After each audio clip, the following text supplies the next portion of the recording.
Good morning, everyone. My name is Ashar Trimgaskin, and I am the program manager with Imhotep's Legacy Academy. And thank you for the Nova Scotia Education Early Childhood Department for having a workshop such as this.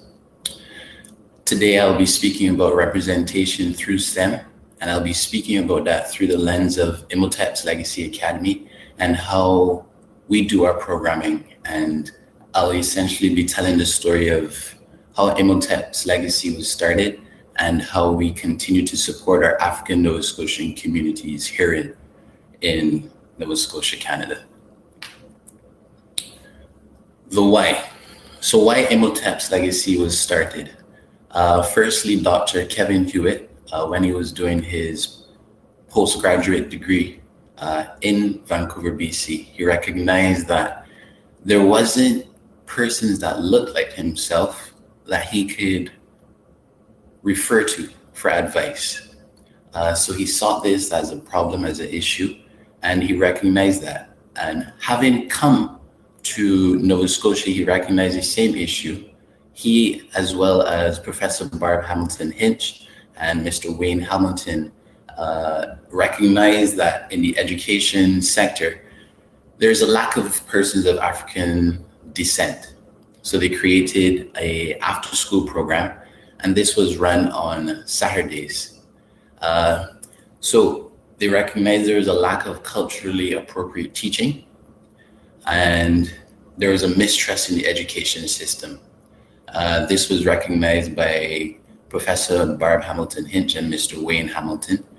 So when they connected with Kevin Hewitt here at Dalhousie University and their various sectors, as Professor Hamilton Hinch was working with the Black Student Advising Center at the time, they got together and decided to create Imhotep's Legacy Academy, and that was founded in 2003.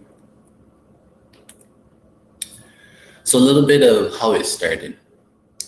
You just got the why. Imhotep's Legacy Academy is centered around Afrocentric learning. And that even comes down to the name, Imhotep. Imhotep was a polymath who lived about 4,600 years ago in Egypt. He was the counselor to the pharaoh at the time. The designer of the step pyramid can be attributed to him. And as you've seen, is the precursor to the Great Pyramids that you see in Egypt. A medical practitioner, as well as other various forms of science, such as math. And the Imhotep's Legacy Academy project, it started with 30 African Nova Scotian students. As I mentioned, they ran these sessions. It was hands-on science activities, and this was done on Saturday mornings. And at that time, they recognized that there were very few African Nova Scotians in STEM, even at the lower level. It was identified at the higher level by the three founding members, but they also identified this in the lower level of junior high and high school. And that leads to the mission statement of Imhotep's Legacy Academy. Imhotep's Legacy Academy seeks to inform, inspire, educate, and support our African Nova Scotian students to enter STEM professions, STEM being science, technology, engineering, and math, with the idea that they go on to either university and college and improve that representation of African descent in the STEM professions. We move on to the process. How do we build our programs? How do we run throughout the year? So firstly, it starts with our African Nova Scotian community. We recognize the lack of STEM and science in there. This was done informally and formally through an evaluation process. And through that feedback process, we were able to understand what the community was needing. So the ILA staff and professors, they sift through that evaluation process, and then we decided to start building programs, but it wasn't us. So we said we wanted some coding programs, we wanted some hands-on science programs, we wanted some tutoring programs, and then we wanted a higher level coding program.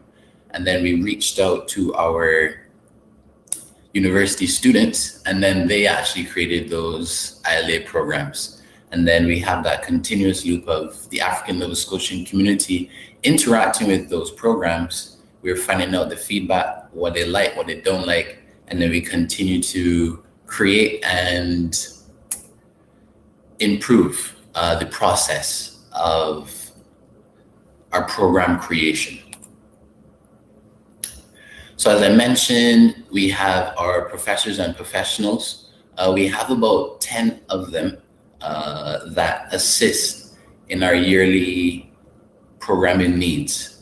And then they mentor our university students. And over the year, we can get a minimum of 35 students actually engaging in our programs. And you'll find out more about the programs that these university students actually mentor as we go on. And then our university students in turn mentor our secondary students, that being our students in junior high and high school. And we usually at minimum reach about 1,400 students across Nova Scotia. And then supporting those three levels, so supporting our professors, our university students, as well as our junior high, high school students, are the full-time staff. And the process from the professors to university students to junior high, high school students, we think of that as a tri-mentoring process. We say tri-mentoring because we know that the professors and those in organizations, professionals, they've trusted, they've gone through the process, and they can be leaders. So they're the leaders for our university students. The university students are learning how to become leaders, and they always are mentored by professors. So any information they relate to the students is vetted or is passed through the professor process. And then them as university students, they are then mentoring our junior high and high school students. So the information that is passed along to our junior high and high school students is not just loose information. It's information that is, we know that is correct and accurate, coming from our professionals who are university graduates as well. So these are some of the programs we have.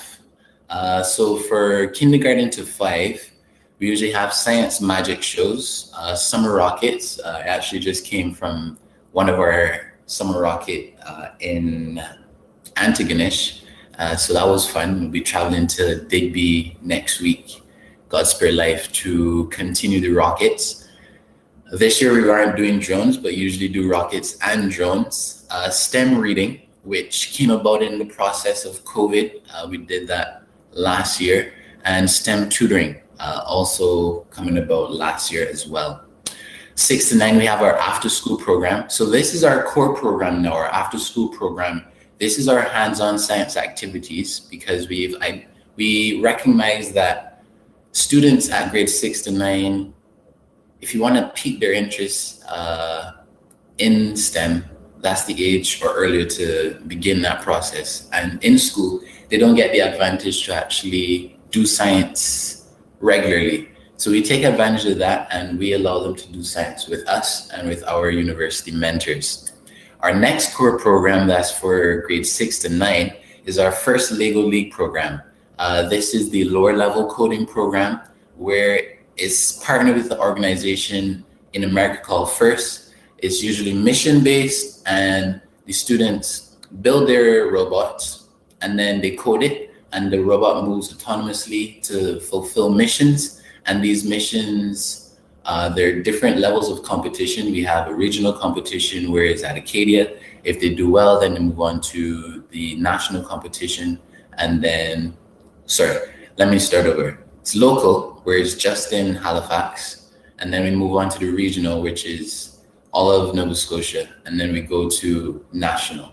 So at each level, they see other students, and they get to see that they're not alone in the process.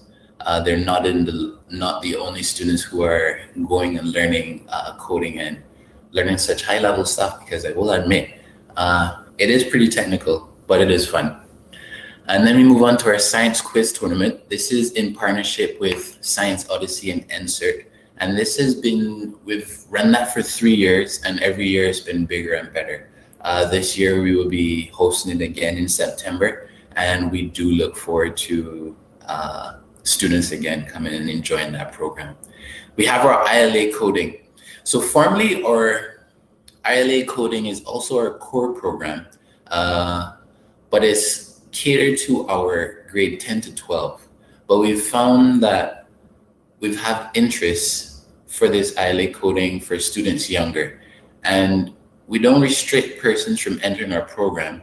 We, however, let them know the age that we think is best. And then we obviously let the parent know that.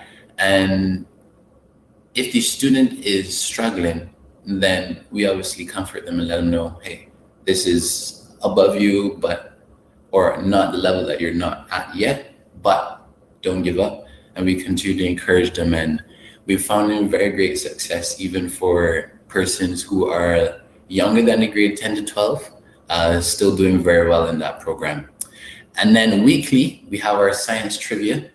That is connected to our virtual school program, where every Friday for half an hour, we just set a quiz relating to STEM, person of African descent, pop culture, but we always relate it to African history or African context. And we use that because we've seen that the science quiz tournament has been so successful and students love it. So we continue to reward them on Friday nights. So for our grade 10 to 12 students, we have our virtual school program. This is another core program. So you can see our core programs are the programs that you see highlighted, with the exception of our ILA coding. I do apologize. So this is just tutoring, where we go to schools, or students, when it was pre-COVID, were able to come to our office and actually receive tutoring here on university. The idea was that we began to stimulate their mind to what the university atmosphere looks like, how university students study, and then giving them a space that they feel at home. They feel a sense of community. And I would say they enjoyed it. And I really look forward to seeing them again once this shift has been returned back to a somewhat normal.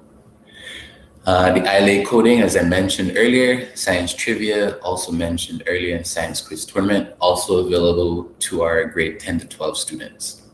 And then moving on to our university students, because we don't forget them even when they return to university, is just university is not entirely STEM focused, but STEAM focused, and that will be representative in our Imhotep's learning community. That's a community where we have our scholarship winners from our grade 6 to 12 programs, persons of African descent who are in STEM, and persons of African descent who are not in STEM. The idea is that you as a science student will be able to assist an art student if they have to take a science elective, and then vice versa. But essentially, we want to just be creating a community of interdisciplinary learning. And because in real life, that's what we do. We're just not all engineers together because we just have a one-track mind. It's better to have a more diverse workforce in terms of understanding as well as thinking. And the core program for university students are summer student research scholarships, where the students, they reach out to a supervisor, but we actually pay the students to do their research. This is in medical science, computer science, health science, engineering, and medicine. Summer studentship, so that means we usually hire students throughout the year. But this is specifically meaning throughout the summer, we hire them to actually develop the activities that is presented throughout the year. We are the employer for those students. And then our university scholarships. So if you are a participant in our program from grade 6, you're eligible to be an ILA TD scholar. All that simply means is that you will have a promised scholarship of about $4,000 should you come into university at Dalhousie University instead. It has to be at Dal and it has to be a STEM program. But we do have scholarships available for our participants. So this is the impact that we've made for undergraduate and professional STEM programs for African Nova Scotians. So we've seen from 2010 to now, we've seen significant growth for all of our STEM programs, and science, especially engineering, medicine, health, agriculture, across the board. And we even included some arts programs, as you can see, law and arts. There has been an increase as well. And we want to highlight that the African Nova Scotian population is only 2.4% of what is noted in Nova Scotia. So having such degrees of growth, I think shows that we are hitting our target, and obviously there's always room for growth, but we are definitely reaching our African Nova Scotian community, and people are finding out about us. It's not just us. As you can see from the outreach programs available, plans, if you're wondering, is promoting health and leadership in African Nova Scotian students. That's an organization here at Dalhousie University, and TYP is the transition year program. So those are just some organizations that we partner with and also run autonomously that actually promote and assist the growth of African Nova Scotians in the respective profession groups. Continued. In 2017, there's been 39 plus more students at Dalhousie University of African descent. In other universities, 38 plus. 87 of our students, based on a survey that we've done in 2017, has gone on to university. In our 2021 year, this is our 18th year of operation, and we've reached over 14 plus students in 2020, despite the challenges of not being able to meet in person. We've supported 11 students by scholarships, and we have 9 plus that receive promises in the upcoming years. So now I believe you have access to this PowerPoint. If you don't, that's okay. I gave you the link. You can find it at our website, www.dal.ca/Imhotep, and you can find everything that we have there related to our programs and activities. So sample STEM activity, as I mentioned throughout the entire presentation, our program is Afrocentric focus. So this is even seen in our program, in our activities rather. And if you do have access to it or at some time, I would like if you can identify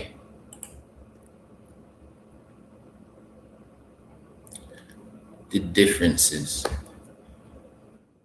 So this will be very quickly. Can you still see this screen? Oh, I don't think so. Okay. So we first start off with background information about the topic of itself. In this case, we use DNA as an example. And then from the background information, we like to include an African proverb as well as the location of where that African proverb is taken from. As well, we also give them a map to have a visual representation of where Africa is, and also highlight and show them the relative sizes of the continents, and that Africa is actually the largest continent and not America or North America that can be seen visually from the map. So we use the Peters projection map for all of this.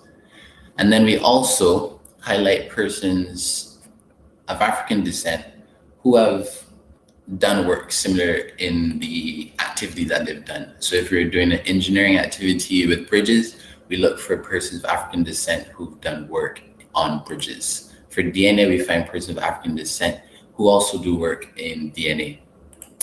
And then last but not least, in their programs or in the activities of themselves, we always try to have a take-home item for the students.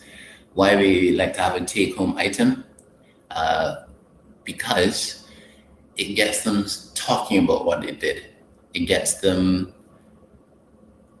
excited. They get to reinforce the knowledge that was learned. And then we also get to reach more persons of African descent that way. So those are just some of the differences from a traditional science activity that make Imhotep's Legacy Academy unique and why we do what we do. So at this time, I do have my email there, asp.imhotep@dal.ca. Should you require tutoring, or if you have any questions, if you want to find out more about our programs, anything, please do reach out to us. And right now, I want to say thank you, and I leave the floor to you guys for questions.